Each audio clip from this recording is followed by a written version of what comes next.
आज की ज़ेन कथा। ज़ेन गुरु रयोकान ने अपना जीवन ज़ेन शिक्षा के लिए समर्पित किया।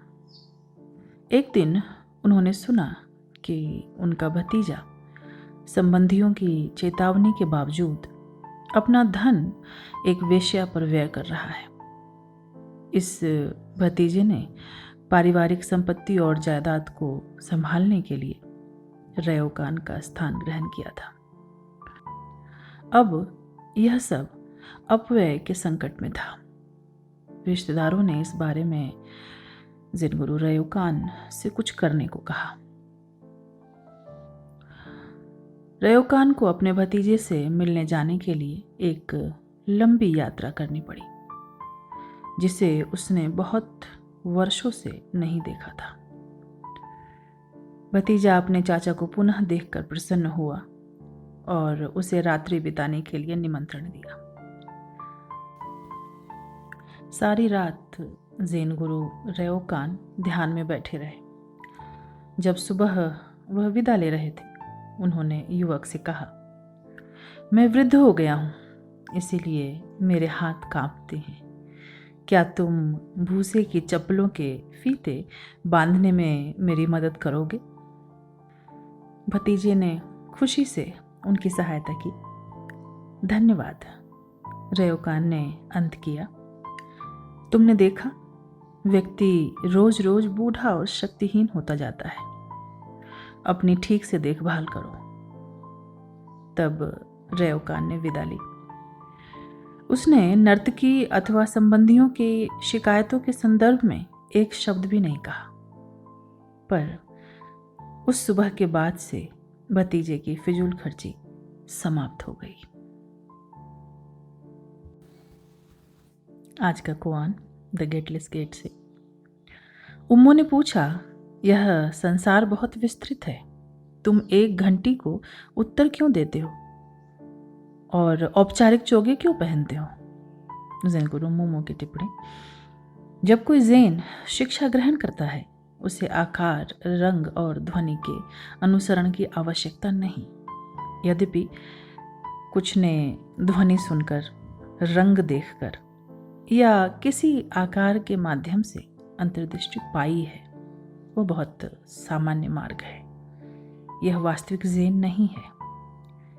सच्चा ज़ेन विद्यार्थी ध्वनि, रंग, आकार को नियंत्रित करता है और अपने दैनिक जीवन में सत्य को यथार्थ करता है।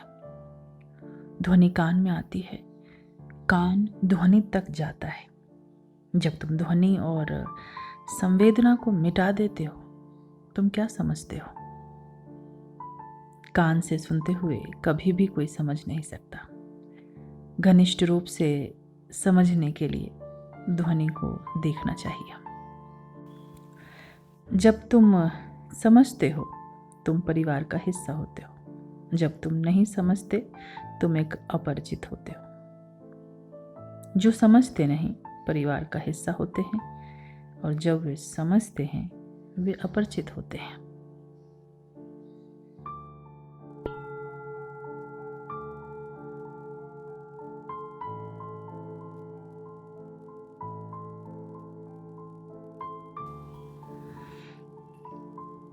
निर्विकार मरु तक को सींचा है तो क्या?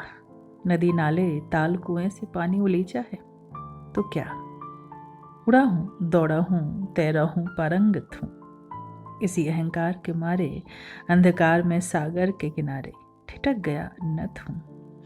उस विशाल में मुझसे बहा नहीं गया, इसीलिए जो और रहा वो कहा नहीं गया।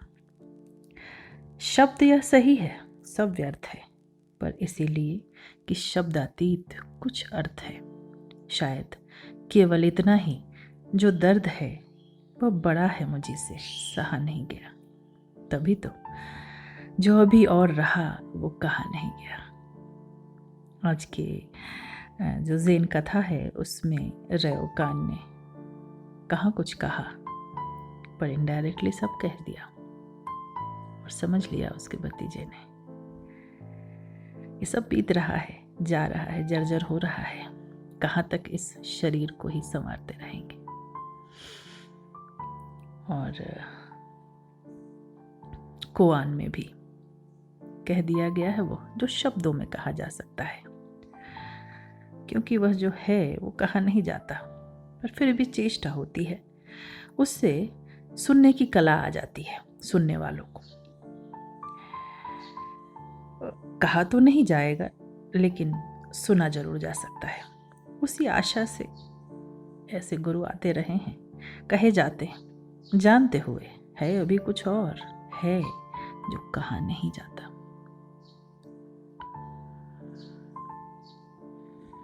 आपके लिए क्या है इसमें जो कहा नहीं गया है? तलाशिए, अपना कुरान बनाइए, बैठिए कभी आत्मनिरीक्षण के लिए आंखें बंद करके। और अगर रोज रात्रि यह कर सके तो बहुत अच्छा कि बैठ गए और पूरे दिन को, जब से सुबह से उठे और रात अभी सोने बिस्तर पे आए, तो आज का दिन क्या रहा आत्मनिरीक्षण करें।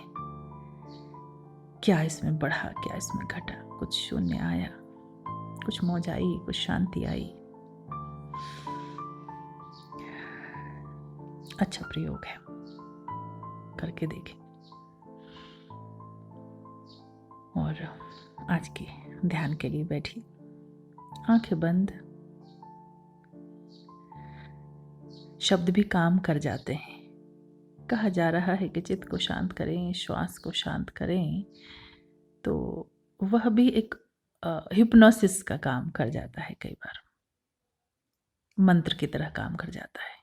इसीलिए बार बार कहा जाता है, करे शरीर को स्थिर, चंचल इस वाचाल मन को जरा ठहरने दें,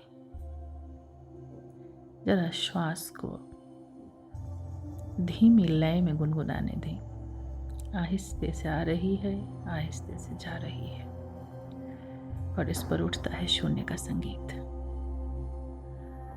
कुछ भी नहीं करना, कुछ भी नहीं करना, बस